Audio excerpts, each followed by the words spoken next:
Good morning. This is Dr. J. Sagariban, Professor and Head, Department of Civil Engineering, Rohini College of Engineering and Technology. In this lecture, we have to see about the different method of design of reinforced concrete structures. So let us see the different methods of design of reinforced concrete structure. This is the first method used for the design of reinforced concrete structure. There is a working stress design. The another one method is a load factor method. Third one is a strength and serviceability method. We shall consider strength as well as serviceability. The first two we can only considering the strength, but in the strength and serviceability method we shall consider both strength as well as serviceability. And finally we have the limit state design. This method is nowadays used in all the design of reinforced concrete structures.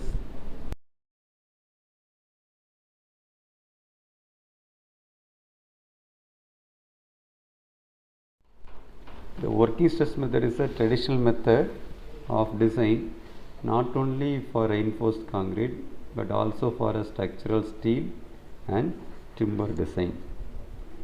The concept of the working stress design assumes that the structural material behaves in a linear elastic manner and that appropriate safety can be ensured by suitably limiting the stresses in the material due to the working load, or it is called a service load on the structure.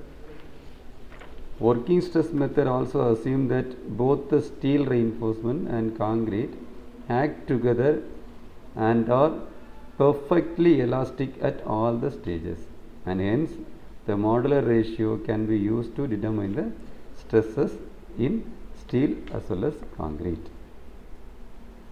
The stresses under the working load are obtained by applying the method of strength of material like a simple bending theory. The limitation due to non-linearity and buckling are neglected. The stresses caused by characteristic or service load are checked against permissible stresses, which is a fraction of ultimate or yield stresses.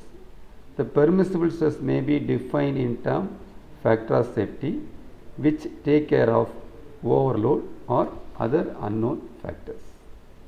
One is a load factor method.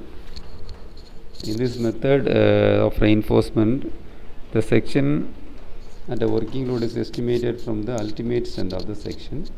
The concept of load factor, which is defined as the ratio of ultimate load to the working load. It was first introduced in the UK. Usually the reinforced concrete structures are designed for a suitable separate load factor for dead load and live load with additional safety factor for the strength of the concrete. After the introduction of the load factor method, in order to make the calculation comparable with the working stress method, some code like British and Indian code adapted to the modification load factor method. This method used the ultimate load principle for design but retained the allowable service stresses concept in the calculations.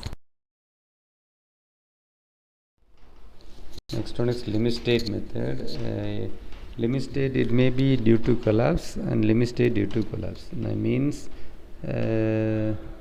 we are taking from the strength point of view and the limit state due to serviceability. So limit state may be classified under two broad categories. One is serviceability limit state of failure in respect to deflection and cracking. Another one is limit state of collapse. So this is the one we consider a serviceability limit state. The other one we consider limit state failure in respect of strength in shear, flexure, torsion, bond and combined effect. So these are called limit state. One part is from the serviceability point of view, other part is the failure point of view, or we consider that one say collapse limit state of collapse. Thank you.